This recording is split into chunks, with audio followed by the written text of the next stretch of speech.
Le crachin fouettait les vitres du bureau de Jean-Luc avec une violence presque obscène, reflétant l'orage qui grondait au-dedans de lui. 20 ans. 20 ans qu'il travaillait chez Elegance & Prestige, la plus grande maison de couture de Paris, et 20 ans qu'il était traité comme un meuble, un simple rouage dans la machine implacable du luxe. Il était l'archiviste, celui qui connaissait chaque pli, chaque bouton, chaque croquis depuis la fondation de l'entreprise. Un gardien de la mémoire, ignoré de tous. Son bureau, relégué au sous-sol humide et mal éclairé, était un sanctuaire de poussière et de documents oubliés, un endroit parfait pour dissimuler les secrets. Et Jean-Luc, malgré son apparence effacée et sa timidité maladive, avait vu beaucoup de choses. Des choses qui auraient dû faire la une des journaux, des choses qui auraient dû envoyer certains dirigeants derrière les barreaux. Il avait vu M. Dubois, le directeur des ventes, falsifier des contrats pour empocher des commissions exorbitantes. Il avait vu Mme Leclerc, la directrice artistique, plagier des créateurs émergents et s'en attribuer le mérite. Il avait vu surtout comment le PDG, M.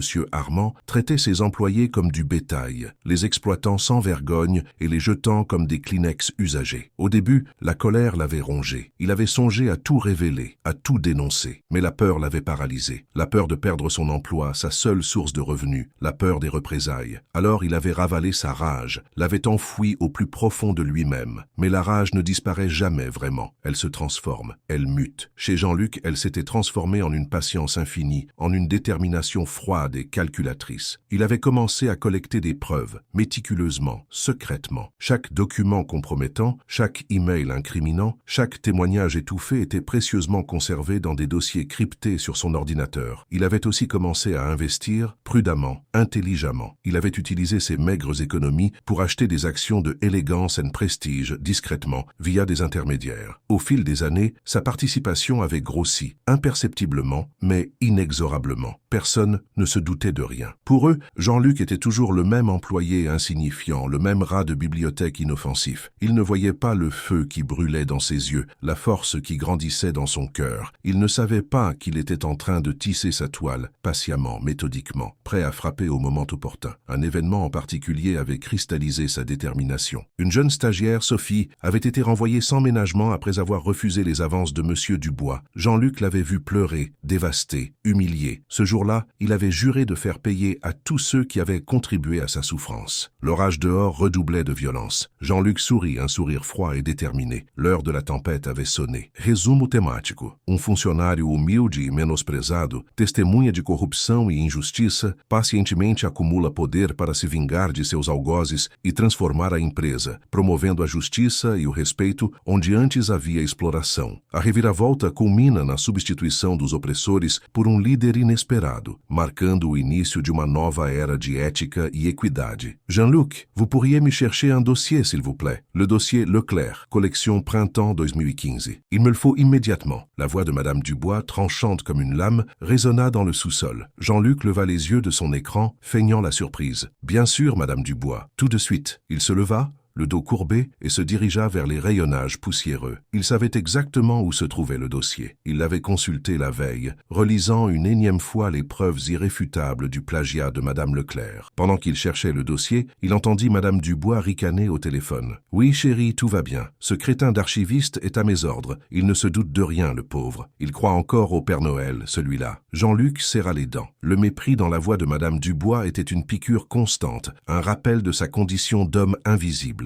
Mais aujourd'hui, le venin ne le pénétrait plus. Il était immunisé. Il sourit intérieurement. Bientôt, ce serait à elle de pleurer. Il remit le dossier à Madame Dubois qui le prit sans même le remercier. « Jean-Luc, une autre chose. Monsieur Armand a besoin de vous. Il veut que vous lui apportiez le registre des actionnaires. Immédiatement. » « Le registre des actionnaires ? Mais c'est confidentiel, Madame Dubois. Et alors, vous croyez que Monsieur Armand a besoin de votre permission ? Dépêchez-vous, Jean-Luc, et ne traînez pas en chemin. » Jean-Luc sentit une bouffée d'excitation. Monsieur Armand s'intéressait enfin à lui. Pas pour ses compétences, bien sûr, mais pour le registre des actionnaires. Il pressentait que le moment était venu. Dans le bureau de M. Armand, le luxe ostentatoire était à son comble. Des tableaux de maître au meuble design, tout respirait l'opulence et la vanité. M. Armand, le visage congestionné, arpentait la pièce comme un fauve en cage. « Ah, Jean-Luc, enfin, vous avez le registre ?»« Oui, M. Armand. » Jean-Luc lui tendit le précieux document. M. Armand le saisit avidement et commença à le feuilleter. « Intéressant, très intéressant. Il faut que je sache qui détient le plus d'actions. C'est vital pour la prochaine assemblée général. Jean-Luc observa Monsieur Armand, silencieux, attentif. Il savait que son nom figurait sur ce registre, sous un pseudonyme. Il savait que sa participation, discrètement accumulée au fil des années, était désormais significative. « Dites-moi, Jean-Luc, reprit Monsieur Armand sans lever les yeux du registre, vous travaillez ici depuis longtemps, n'est-ce pas? 20 ans, Monsieur Armand, 20 ans, et vous êtes toujours archiviste. Vous n'avez jamais eu l'ambition de faire autre chose ?» Jean-Luc haussa les épaules. « Je suis à ma place, Monsieur Armand. » Monsieur Armand ricana. « Votre place? Oui, c'est bien ce que je pensais. Un homme sans ambition, sans envergure, parfait pour rester dans l'ombre. » Il leva enfin les yeux sur Jean-Luc, un sourire méprisant aux lèvres. « Vous savez, Jean-Luc, les gens comme vous sont indispensables. Il faut bien quelqu'un pour faire le sale boulot. » Jean-Luc fixa Monsieur Armand droit dans les yeux. « Oui, Monsieur Armand, il faut bien quelqu'un pour faire le sale boulot, et parfois le sale boulot consiste à nettoyer. » Le sourire de Monsieur Armand s'effaça. Il fixa Jean-Luc, un éclair de suspicion dans le regard. « Qu'est-ce que vous insinuez, Jean-Luc? »« Rien, Monsieur Armand, rien du tout. Je voulais simplement dire que le nettoyage de printemps est souvent nécessaire. » Monsieur Armand le congédia d'un geste de la main. « Allez, allez, retournez à vos archives, Jean-Luc, et ne me dérangez plus. » Jean-Luc quitta le bureau de Monsieur Armand, le cœur battant. Il avait planté la graine du doute, il avait semé la peur, et il savait que cela suffirait. Le soir même, Jean-Luc reçut un appel inattendu. C'était Sophie, la jeune stagiaire renvoyée. « Monsieur Jean-Luc, c'est Sophie. Je voulais vous remercier. J'ai entendu dire que vous aviez pris ma défense auprès de Monsieur Dubois. Ce n'était rien, Sophie. C'était la moindre des choses. Si, c'était beaucoup. Vous êtes le seul qui ait eu le courage de me soutenir. Merci. » La voix de Sophie était pleine d'émotion. Jean-Luc sentit une chaleur envahir son cœur. Il savait qu'il n'était pas seul dans sa lutte. Il avait des alliés, des personnes qui croyaient en lui, et cela lui donnait la force de continuer. « Sophie, dit-il, j'ai peut-être besoin de votre aide bientôt. Serez-vous prête à me soutenir? » « Oui, Monsieur Jean-Luc, toujours. » Le lendemain matin, l'Assemblée générale de Élégance and Prestige se déroulait dans une atmosphère électrique. Les actionnaires étaient nerveux, inquiets. Les rumeurs de malversations financières et de plagiat avaient commencé à circuler. Monsieur Armand, visiblement tendu, prit la parole. « Mesdames, Messieurs, je vous assure que ces rumeurs sont infondées. Notre entreprise est solide. Notre avenir est assuré. » Soudain, une voix s'éleva dans la salle. « C'est faux, Monsieur Armand. » Tous les regards se tournèrent vers Jean-Luc qui se tenait debout au fond de la salle. « Je suis Jean-Luc, l'archiviste, et je suis ici pour vous dire la vérité. » Resumo temático. Funcionário humilde e menosprezado, testemunha de corrupção e injustiça, pacientemente acumula poder para se vingar de seus algozes e transformar a empresa, promovendo a justiça e o respeito onde antes havia exploração. A reviravolta culmina na substituição dos opressores por líder inesperado, marcando o início de uma nova era de ética e equidade. J'ai des preuves irréfutables de vos malversations, Monsieur Armand. Des preuves de falsification de contrats, de plagiat, d'exploitation de vos employés. La voix de Jean-Luc, habituellement timide et hésitante,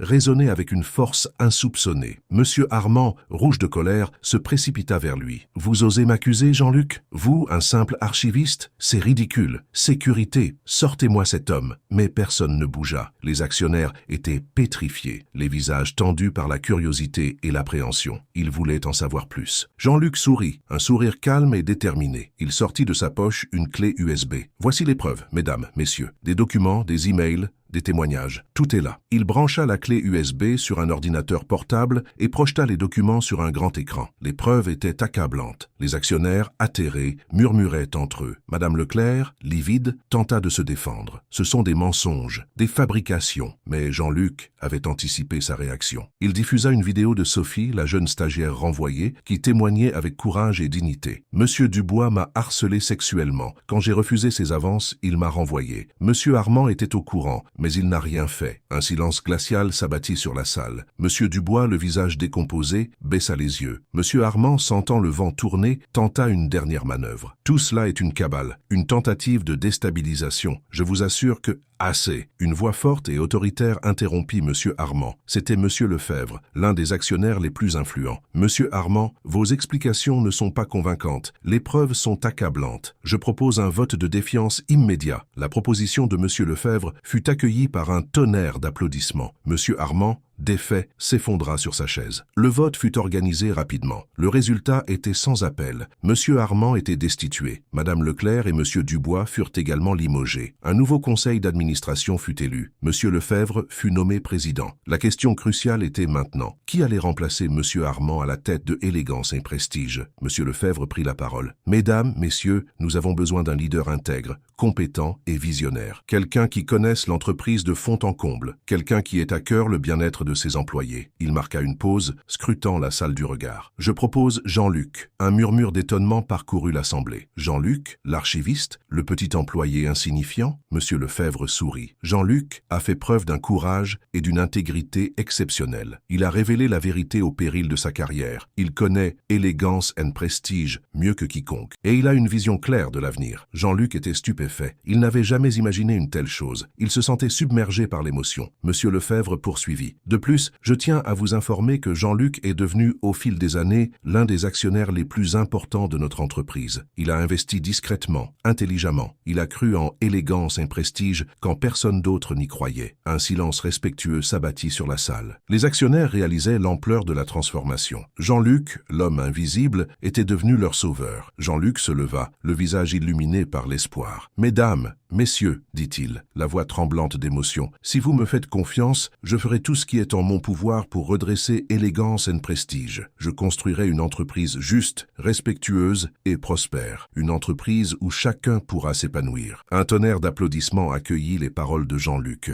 L'ère de la corruption et de l'injustice était révolue. Une nouvelle ère, placée sous le signe de l'éthique et de l'équité, commençait. Monsieur Armand, assis dans un coin, les yeux remplis de haine, contemplait la scène. Il avait été vaincu par celui qu'il avait toujours méprisé. Il avait sous-estimé la force de la patience et de la détermination. Il avait cru qu'il pouvait exploiter les autres impunément. Il avait eu tort. Jean-Luc, le nouveau PDG de Élégance and Prestige, regarda Monsieur Armand avec tristesse. Il ne ressentait pas de joie dans sa victoire. Il ressentait seulement la nécessité de reconstruire, de réparer les dégâts causés par la corruption et l'avidité. Il savait que le chemin serait long et difficile, mais il était prêt à relever le défi. Il avait la force, la vision et le soutien de ses employés. Et il avait une promesse à tenir, celle de construire une entreprise où la justice et le respect seraient les maîtres mots. Le soleil perça enfin les nuages, illuminant la salle de l'Assemblée générale. Un symbole d'espoir et de renouveau. L'histoire de Jean-Luc, l'archiviste devenu PDG, était loin d'être terminée. Elle ne faisait que commencer. Resumo temático.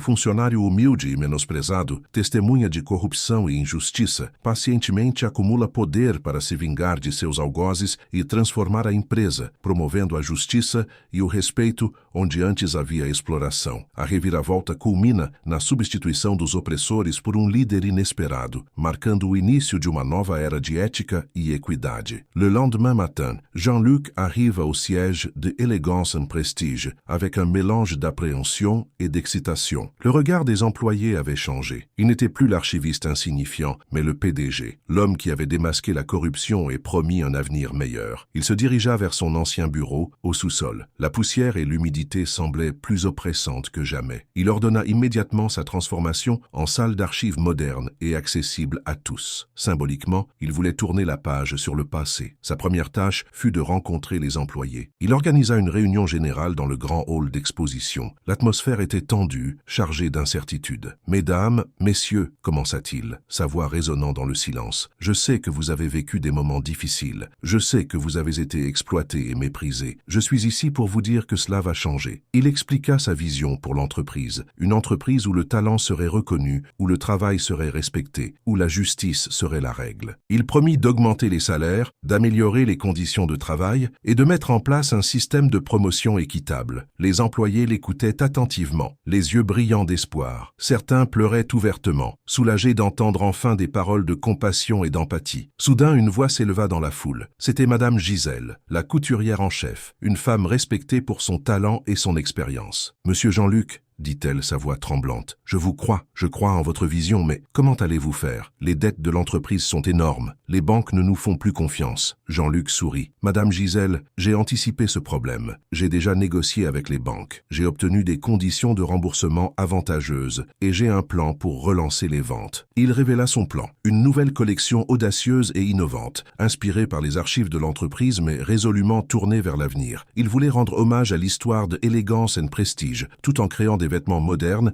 et accessibles à un public plus large. Cette collection sera un symbole de notre renaissance, dit-il. Elle sera le reflet de notre nouvelle identité, une entreprise fière de son passé, mais résolument engagée dans l'avenir. Les employés étaient enthousiastes. Ils croyaient en Jean-Luc, en sa vision, en sa capacité à transformer l'entreprise. Mais Jean-Luc savait que le chemin serait semé d'embûches. Monsieur Armand et ses complices n'allaient pas abandonner facilement. Ils allaient tout faire pour saboter ses efforts. Quelques jours plus tard, Jean-Luc reçut une visite inattendue. C'était Monsieur Dubois, l'ancien directeur des ventes, accompagné d'un avocat. « C'est Monsieur Jean-Luc, » dit Monsieur Dubois, un sourire narquois aux lèvres. « Je suis ici pour vous proposer un accord. Si vous me versez une somme d'argent conséquente, je m'engage à ne pas révéler certaines informations compromettantes sur votre passé. » Jean-Luc fixa Monsieur Dubois droit dans les yeux. « Quelles informations compromettantes? Je n'ai rien à cacher. » Monsieur Dubois ricana. « Vous croyez vraiment que je vais vous le dire? Disons simplement que certaines personnes pourraient être intéressées par le fait que vous avez utilisé des fonds de l'entreprise pour acheter des actions en secret. » Jean-Luc sentit la colère monter en lui. Il savait que Monsieur Dubois bluffait. Il n'avait aucune preuve de ses agissements. « Je refuse votre proposition, » dit-il. « Je n'ai rien à vous donner. Et si vous essayez de me faire chanter, je vous dénoncerai à la police. » Monsieur Dubois, déçu, quitta le bureau de Jean-Luc, menaçant. « Vous allez le regretter, Jean-Luc. Vous allez le regretter amèrement. » Jean-Luc savait qu'il était en danger. Il devait se protéger et protéger l'entreprise. Il engagea un détective privé pour surveiller Monsieur Dubois et ses complices. Il savait que la bataille ne faisait que commencer, mais il était prêt à se battre. Il avait la vérité de son côté, et il avait le soutien de ses employés. Un soir, alors qu'il travaillait tard dans son bureau, Jean-Luc reçut un appel téléphonique. C'était Sophie, la jeune stagiaire renvoyée. « Monsieur Jean-Luc, » dit-elle, la voix paniquée, « je crois qu'on me suit. J'ai peur. » Jean-Luc sentit son cœur se serrer. Il comprit que Monsieur Armand et ses complices étaient prêts à tout pour le faire tomber. « Sophie, » dit-il, « reste calme. Je vais t'envoyer quelqu'un immédiatement. Ne quitte pas ton appartement. » Il appela le détective privé et lui demanda de protéger Sophie. Il savait qu'il devait agir vite. La vie de Sophie était en danger et il ne laisserait personne lui faire du mal. L'orage grondait à nouveau au dehors. Jean-Luc sentait la tempête se rapprocher, mais il était prêt à l'affronter. Il était prêt à tout sacrifier pour la justice et le respect. Il était prêt à tout sacrifier pour élégance et prestige.